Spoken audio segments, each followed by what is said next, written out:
Production funding for Ruckus has been provided by gifts from Dave and Jamie Cummings, the Hartwig family, Hush Blackwell, Barbara and Peter Gattermeyer, and by viewers like you. Thank you. Welcome to Ruckus, our weekly food for thought fight over the news of the day and the trends of the times. I'm Mike Shannon. The Ruckettes join me shortly on our topics this week. Chief Forte takes his leave and $500,000. The president leaves Washington to travel abroad, and a broad range of opinions about KCI's future, plus roast and toast. But we start with our interview segment and focus on the imminent opening of the Johnson County Arts and Heritage Center. The $20+ million project occupies the prominent space at 87th and Metcalf in Overland Park that once housed the iconic King Louis bowling alley and skating rink. The center's opening is scheduled for June the 10th. And here to talk about it is Jill Giller, Executive Director of Johnson County Parks and Recreation. Jill, thank you for joining us. Thank you. If I'm correct, the purpose of this is to remind people, keep people informed about the history of Johnson County, which is one of the most successful counties in the USA. Absolutely, and that's one part of what the new center will be about, because it will house the Johnson County Museum, which tells a fantastic story of Johnson County's history, starting from the 1850s all the way up to present day, and what Johnson County might become. As a matter of fact, the main exhibit is called Becoming Johnson County, and how we got to where we are now. The Whitehaven sign is part of Johnson County's history, the old Mission Mall sign, the 1950s all-electric house that was built by KCP&L. Yeah, now that's an interesting feature, and people may remember that just, a couple of years ago, the house was moved from its location in Shawnee to its present location in Overland Park, and that was covered on live television. It was quite a process, and it went very smoothly, I might add. Yeah, it was a lot easier than people thought it would be, and the travel time was a lot less than had been anticipated. This grand opening is June the 10th. That's a Saturday, I believe. Do you have special activities planned for the opening? We do. Ribbon cutting will be at 8:45, and then the grand opening will take place from 9 to 5 with free activities all day long. Free admission to the museum, free arts and dance classes, which will be a big part of this building in the future. So you can drop in and create an art project or jump in on a dance class. Everything's free. Other entertainment, refreshments, and just to tour the facility and see what it's like. As you suggest, some of the elements have been in existence before, but there are some things that are brand new, are there not? We've got a brand new indoor space for theater, and our Theater in the Park, which takes place in the summer out at Shawnee Mission Park, will now have the opportunity to provide productions year-round. Do they expect to do that? Absolutely. As a matter of fact, Grease will open at the Arts and Heritage Center on June 9th and run for 3 weeks, and then our Theater in the Park program will have maybe 3 to 5 productions a year there, and it's also open to other community theaters that need a space to have productions. Will it be possible for groups who want to have a meeting make contact with the center and schedule meetings there? Yep, absolutely. We've got a large event space as well as the theater space as well as classrooms. There's a variety of spaces where people can have meetings or gatherings. I know there's no charge on June the 10th, opening day, but the rest of the year, will there be a fee to get into the center? There's not a fee to just come in, and we have a big cultural commons area that's a gathering space inside, but if you wanted to tour the museum or go to a theater production, participate in an arts or dance class, there is a fee for those things. And if people want to bring their children along, don't you have some activities planned for the little ones? Absolutely. We've got programs for all ages, you know, from toddlers all the way up to senior adults. And within the museum, there's a place called Kidscape. It was in the old museum, but it's been totally rebuilt in this place. And it's a way for children to experience Johnson County history hands-on. There's a lot of little play structures, a bank, a theater, a farmhouse, a park, where they can play and pretend and kind of travel through Johnson County's history that way. And the center is going to be an important space during county, state, and national elections. Yes, it will serve as an advanced voting location for Johnson County residents, and that'll be very much needed. Are you going to do some voter training there as well? Or voter, not voters being trained, but people who assist voters get some training? There certainly is that opportunity, yes. Yeah. All right, let's go through the highlights again. This is June the 10th, the grand opening on a Saturday. What will take place that day? Well, show up at 8:45 to watch the ribbon be cut, and then it's open from 9 to 5. So I don't mean you have to be there at 8:45. You could come at 1 o'clock or 2 o'clock, and you can just experience the whole center. Tour the museum for free, see Kidscape, participate in arts and dance classes, see the event space, enjoy some free entertainment and refreshments. And you don't have to make reservations to show up. Nope, please just show up. And it's open not 7 days a week, I think, but what, 6? 6 days a week, from 9 to 9, Monday through Friday, and 9 to 5 on Saturday.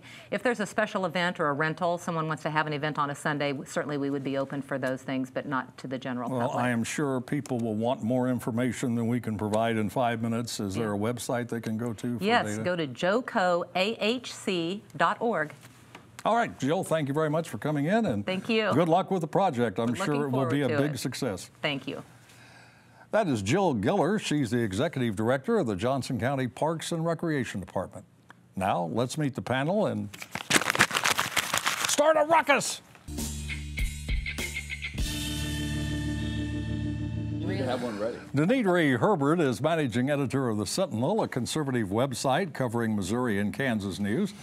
Patrick McInerney is a former prosecutor, now in private legal practice with Spencer Fain. Marianne Murray Simons is a freelance writer and consultant. And Crosby Kemper III is director of the Kansas City Library System and host of KCPT's Meet the Past and Centropolis programs. Welcome to all of you. Thanks for coming in. A lot to talk about. Let's get going. Thank you. KCI, which stands for Kansas City International, may soon stand for Kansas City Interminable if the battle for the airport continues to drag on. Mayor Sly James wants a decision from the City Council on June the 15th, authorizing Burns and McDonnell to carry out its offer to design and build a $1 billion one-terminal airport using its own financial resources at no apparent cost to the city. At its meeting last week, the council authorized up to $500,000 for 2 law firms, one local, one in Washington, to assess if the deal is a good one for Kansas City. If the lawyers and the council give their okay, the public would theoretically vote in November.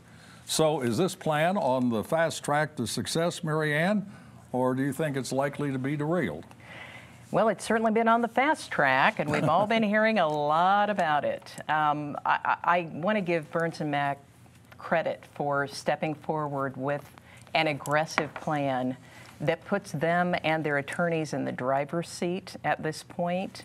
I'm hoping the city takes that back and that we see an open, transparent, inclusive process that considers this very seriously, but also opens it up to other bids that might be competitive and might really help the city achieve what it needs to do, which is get us a new airport. Do you think there are lots of companies waiting around to make a bid to build I do the think that airport there are themselves? many who are interested in this, and obviously some are sorry that they didn't do exactly what Burns and Mac did, which Well, they was didn't have a chance. Well, they Well, got sure they aggressive. had. Well, they weren't offered the opportunity. by the Anyone city. could have behind done it. closed doors. Right. There was Well, no but publicity. You say they about weren't that. offered the opportunity, really? Were there bids being offered by the city? Asked Mike, requests for the bids? mayor last fall said, you know what? It is the business communities and the citizenry's job now to take the driver's seat and figure out where we want to go. And who stepped up? Burns and Mac did. And they're the only ones that put their skin in the game in connection with this proposal. Burns So- and Mac Is that right? has been a major vendor to the city. They've been making huge amounts of money off the city for years and years And and they've years. This was contributed done to all the behind candidates, closed- all the people on the in council, one including quarter, the mayor. 267 members of the employees of Burns and Mac gave money to the mayor's re-election campaign. You know, they're a great company. I was their banker for a while. They're a great company, but they've made a huge amount of money. They're getting huge tax breaks from the city, and you know they're going to make money on this deal, and we ought to put it up for bid. And what's We ought to wrong put it with up for that? bid. What is wrong with them making money on this? I mean, this is one of the top airport design companies in the country. They know exactly what Pat, they're doing. It's a no bid, behind closed doors deal. That's what's wrong with it. That's the concerning part of it. I also don't think it meets the requirements of what Kansas City has said it wants to do, which is, I assume, grow the airport, get more people through here. I read that today. There's only 35 gates. Right now we have 90 gates. We're not even talking, how are they going to, I mean, they're saying it's not going to cost any money, but they're spending $475,000 for lawyers. They already have a legal team. And then only 35 gates, that doesn't even, I don't even think that serves the the airlines that are in Kansas City now. That's what the airlines say they need to operate in Kansas City. So if the you say we have 90 gates, how many are shuttered? Exactly. How many are 30, closed? 30 gates. But There's 60 gates. What happens, Patrick, if the council rejects this idea on June the 15th or whenever the vote is held? I think if they reject this idea, then they're not back to the drawing board, but I think it's for further consideration. I don't think that kills the process. And if, let's look at this possibility. The council accepts the idea on June the 15th, and it's on the ballot, and the public rejects it. What happens then? I think that there are alternatives for moving forward. It doesn't kill the deal because the need for a new and better, much better airport remains. This is not going to go away until there's some resolution. The right way. I moved from being against the new airport to being in favor of the new terminal until this deal came out. And the quote-unquote analysis that's done on this, you've got, I can't remember if it was Kowalik or whoever it was, said, well, this would just be that's the the cost president of Burns and McDonald, the cost of a water bottle. We had another one of those, like the city managers, it'll be a McDonald's hamburger for the Go bonds. There's been no analysis through this whole process, and we've got to do some analysis. Why are they saying that there will be more flights? Will there really be more flights with the new terminal? What is the cost structure? And where are they going to go with only 35 gates? Southwest has already said that it will almost double their employment costs. And then we get Burns and Mac saying the cost for travelers won't go up very much. Well, that's wrong. That's just wrong. Why is that wrong? And I think because the employment costs are a big part of the cost of air travel. Exactly. And they're going to double that. These are user costs, correct? Yeah. Okay. Right now, we're the lowest in the United States in our size category, and employment costs we're going to go up to slightly above the middle. Okay. Of course, it's going to cost a lot. And that's part of the Those are money that user would costs, come toward Burns and Mac as a well, part of all the used. It's proposal paid by that the they users. have. Does Right, anybody which know is how where it long? should be. Anybody This know is how not- long right. this deal would But be it's all in effect paid by the if users. it is approved? Is it for 30 years? Is it They're saying forevermore? 30 or 35 years. It's sort of vague in the MOU. I had a chance to read through it. There are a lot of holes in the MOU proposal. doesn't mean MOU, right? It's Memorandum of Understanding. That is correct. And the city We're can the sacrificial augment it, cow. and we're waiting to see whether or not they'll step up and say exactly what we've been saying, which is open the process. Let's see what else is out there. Let's understand that Burns and Mac has taken a good first step. But what else is an option for KCI to be able to accomplish the new single terminal Deidre, airport? you got to wrap this up, but do you think this is simply an act of civic concern by Burns and Mac? No. What do you think it is? Having a big project that is at least 30 years worth of income. It's business, ensuring that their business is long and free-flowing and that they can grow for years and years and years to come. It's a great thing for them. Okay, got to move on to another topic. Stability. Darrell Forte is no longer police chief in Kansas City, Missouri. He leaves for law school with $500,000 in overtime, comp time, and vacation pay. Efforts to select his successor raise the question of what the next chief's forte should be. When I talked with the City Council's Public Safety Chair, Alicia Kennedy, she said one characteristic the next chief should exhibit is cultural competence. That means someone who is aware of the differences in the different cultural aspects and the racial challenges that a municipality of this size deals with, and being willing to be open to addressing those issues in a forward-thinking manner.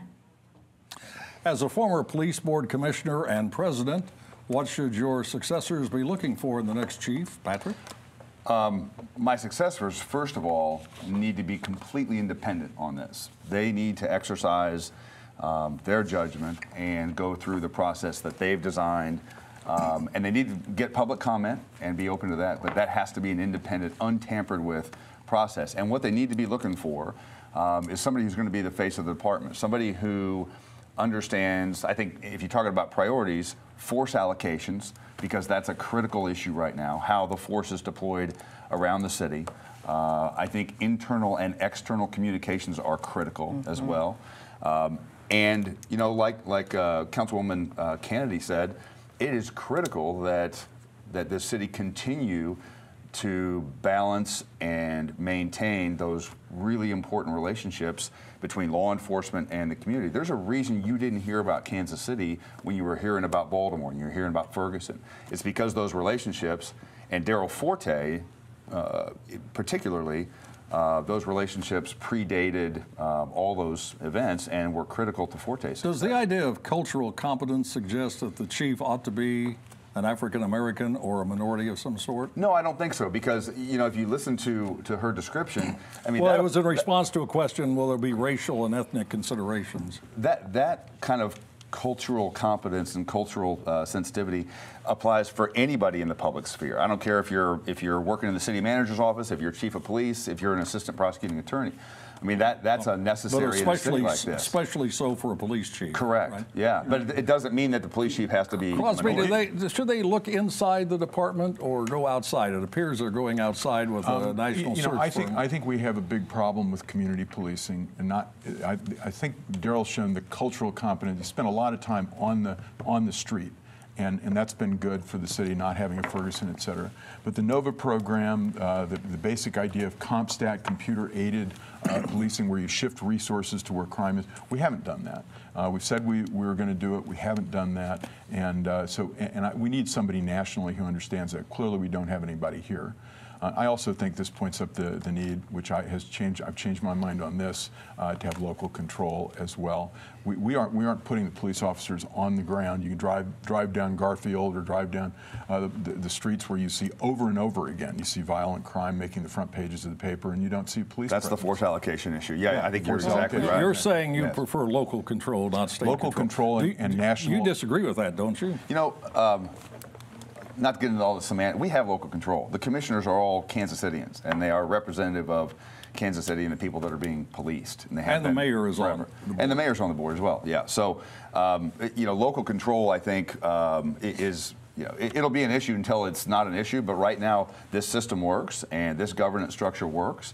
The Board of Police Commissioners gives the command staff the authority and autonomy to make those kind of calls. Yeah, I noticed you were shaking your head no when he said this system is working. I'm not sure whether you're talking about the system of policing in Kansas City works or the system of replacing the chief works. If you're talking about the system of policing in Kansas City, I think our crime rates are sky high, and I would argue that it's not working. I don't know if that's because of local control or state control, but it's clearly something is not working, and I'm almost offended by the discussion about cultural appropriation or whatever that. Their job is to protect the streets. And the people who are most likely victims of violent crime are in minority neighborhoods at this point right now. I mean, you can look at the map and see they're on Independence Avenue, they're on Troost Avenue, and we need a law and order guy, period. I don't care how he culturally identifies. It's irrelevant. If people don't feel safe going to the plaza, if people don't feel safe going, leaving their houses at night, we have a problem that is going to... But understanding those kinds of relationships is critical to leading the police department.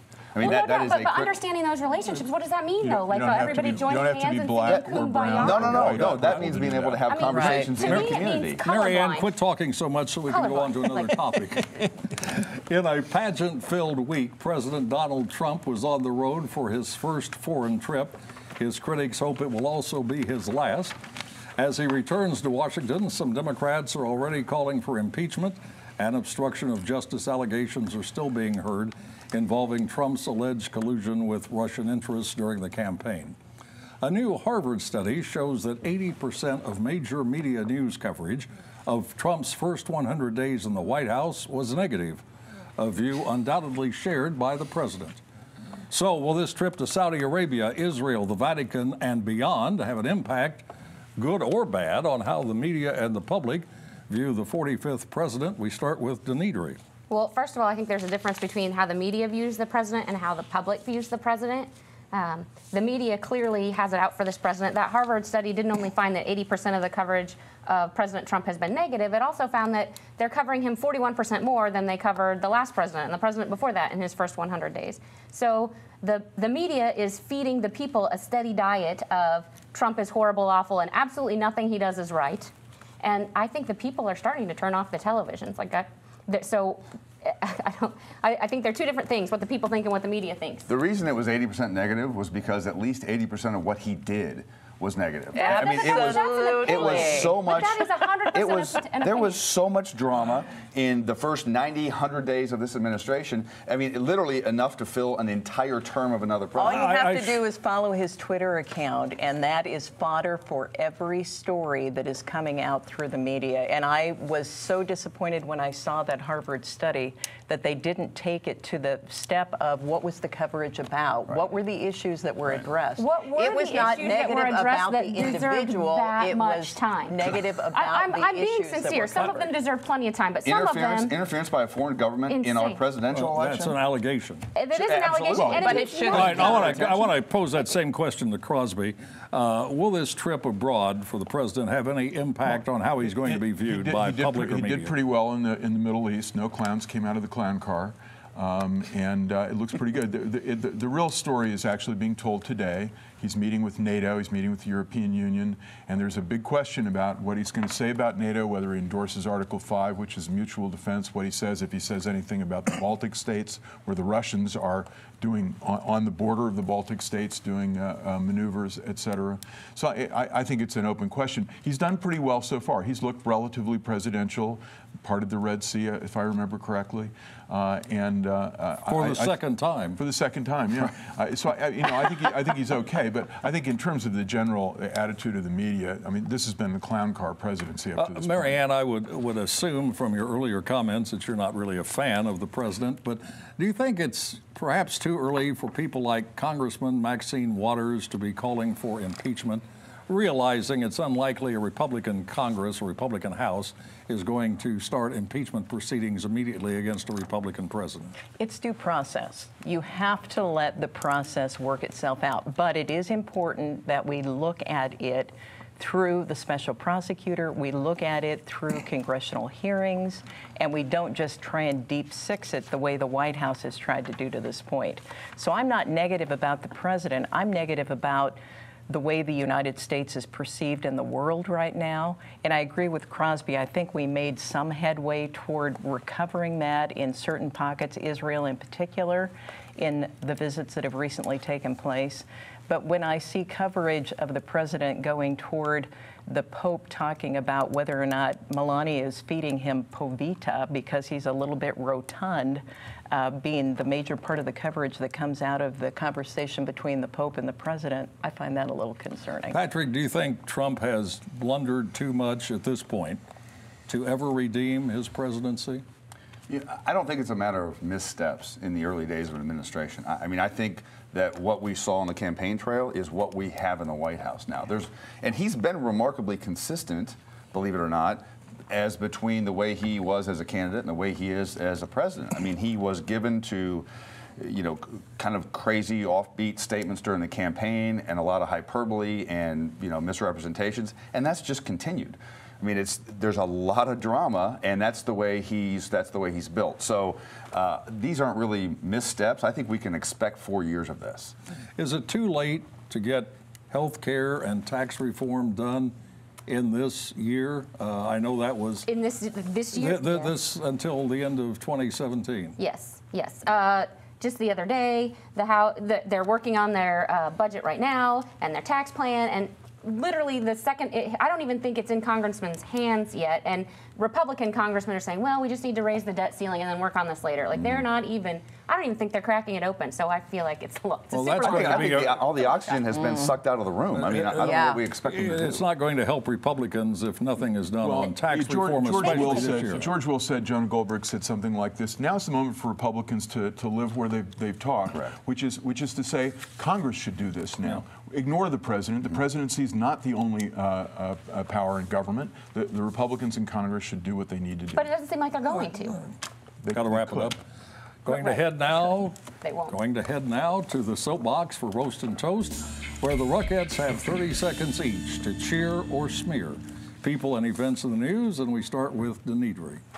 This week's roast for me goes to Kansas House Speaker Ron Reichman, who's had the opportunity to really lead on school funding and on a tax plan in the state of Kansas. And he has rolled Republicans repeatedly, basically doing exactly what the Democrats want over and over and over and over again. And as a conservative Republican, I wish he would get back on track and choose to negotiate with our team instead of the Democrats. Crosby. So when Jolie Justice was elected to the City Council, I thought we had a good champion for good public policy. And I'm disappointed in Jolie being absent from this debate as chair of the airport committee about the rush to no-bid contract behind closed doors with Burns and Mack. And no analysis has been done by the city, and I'm disappointed. Patrick. So I'm breaking the rule here because it's a very personal toast, but I have to toast Julie Gibson because tomorrow she is going to take the step and do me the favor or maybe make the mistake of being my wife. Oh, so yeah, so I have to toast her today, and that's the last personal toast. How about that? Congratulations. Yeah. Does she know what we know? Yeah, she's not allowed to watch this show. If and when a roast is appropriate, let us know. Yeah. All right, Mary Ann. There it goes. On my honor, I will try to do my duty to God and my country, respecting other people at all times and obey the Girl Scout laws. That's a pledge I learned as a little Girl Scout in my Catholic church basement years ago in Manhattan, Kansas, and I am so disappointed with the news coming out of the Archdiocese of Kansas City and Kansas that Girl Scouts can no longer meet at their churches or at their schools because there is some supposed linkage with Planned Parenthood, something that the Girl Scouts of America have said is not true. I hope this changes, and I hope they see the light of day because this is how you create really wonderful young women for the future. And finally, and I guess you haven't heard of this, Patrick, a roast to the imarriedme.com website. The site offers you the option to marry yourself, and it sells self-wedding vows, self-wedding rings, and daily affirmation cards. The cards are designed to create micro moments of positivity, creating an upward spiral. To join me in my belief that this is ridiculous, absurd, and totally bizarre, please say, I do. And that is Ruckus for this time. We're away for a couple of weeks, returning on June the 15th. Now for the Ruckettes and the crew, Mike Shannon saying thanks very much for watching. Have a good holiday and good night.